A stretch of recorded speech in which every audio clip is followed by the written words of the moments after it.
পটুয়াখালীর কলাপাড়ার সদরপুরে ভারী বৃষ্টি ও জোয়ারের চাপে ভেঙে গেছে বেড়িবাঁধ। আরও জানাতে সরাসরি যোগ দিচ্ছেন সহকর্মী MK রানা।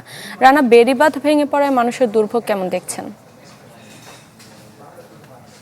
হ্যাঁ শারমিন, আপনাকে জানিয়ে রাখি, আসলে বেশ কয়েকদিন ধরে টানা বর্ষণ এবং নিম্নচাপের প্রভাবে কিন্তু আসলে নদীর পানি বৃদ্ধি পাওয়ার ফলে কিন্তু আমি যে স্থানে দাঁড়িয়ে রয়েছে সেই সদরপুরের যে বেড়িবাঁধ রয়েছে সেই বেড়িবাঁধের আহ, অনেকটা অংশই কিন্তু আসলে ভেঙে নদীগর্ভে বিলীন হয়ে গেছে।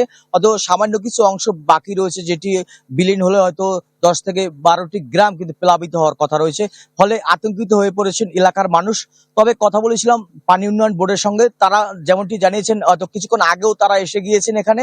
হয়তো আগামীকাল থেকেই সেই ভাঙন রোধে তারা জিও ব্যাগ দিয়ে প্রয়োজনীয় ব্যবস্থা গ্রহণ করবেন। আরেকটু যদি জানিয়ে রাখি, যে আমি যে এলাকায় দাঁড়িয়ে রয়েছি, কলাপাড়ার যে নীলগঞ্জ ইউনিয়ন রয়েছে, সেটা কিন্তু কৃষি সমৃদ্ধ এলাকা। এই এলাকার মানুষ কৃষি প্রধান হওয়ায় কিন্তু আসলে যে আগাম সবজি চাষে কিন্তু তারা সবসময় অভ্যস্ত। সেই আগাম সবজি চাষ করায় যে এবারে যে অতি বৃষ্টির ফলে তাদের যে ফসলে কৃষিতে কিন্তু ব্যাপক ক্ষতি হয়েছে। এছাড়া এখানকার যে আমন চাষি রয়েছেন, অধিকাংশ আমন চাষি তারা কিন্তু বলছেন বারবার যে এখানে যদি বেড়িবাঁধটা পুরোপুরি অংশে ভেঙে যায় তাহলে কিন্তু তাদের আমন চাষে একটা ব্যাপক ক্ষতির সম্মুখীন হবেন। ফলে পানি উন্নয়ন বোর্ডের কাছে দ্রুত তারা আকুতি জানিয়েছেন যে দ্রুত যাতে তাদের এই বেড়িবাঁধটা মেরামত করে, হয়তো তাদের সেই কাঙ্ক্ষিত যে তারা আশা করছেন, যে ফলনের আশা করছেন, সেটি যেন তারা ফলাতে পারেন, এমনটা কিন্তু তারা প্রত্যাশা করছেন। শারমিন, এই ছিল পটুয়াখালী থেকে সর্বশেষ। ধন্যবাদ আপনাকে। দর্শক, এদিকে ভারী বৃষ্টিতে আশুলিয়ার বিভিন্ন এলাকায় দেখা দিয়েছে জলাবদ্ধতা। চরম ভোগান্তিতে পড়েছেন সাধারণ মানুষ। এ নিয়ে আরও জানাতে সরাসরি যোগ দিচ্ছেন সহকর্মী অপু অহাব। অপু, জলাবদ্ধতা নিরসনে কোনো ব্যবস্থা নেওয়া হয়েছে কিনা জানাবেন।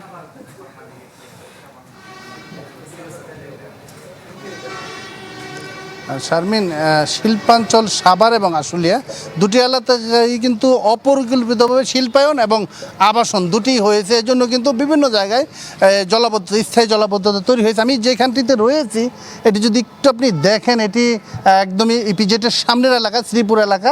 এখানে একটি বিস্তীর্ণ এলাকা, প্রায় 1 কিলোমিটারেরও বেশি জায়গা জুড়ে কিন্তু এরকম জলাবদ্ধতা, কয়েক হাজার লোকের বসবাস এই এলাকাটিতে।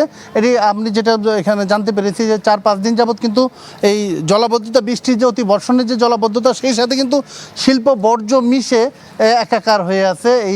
আমি যে জায়গাটিতে দাঁড়িয়ে আছি এটি আসলে পাকা রাস্তার উপরেই কিন্তু এখানকার এই অবস্থাটি।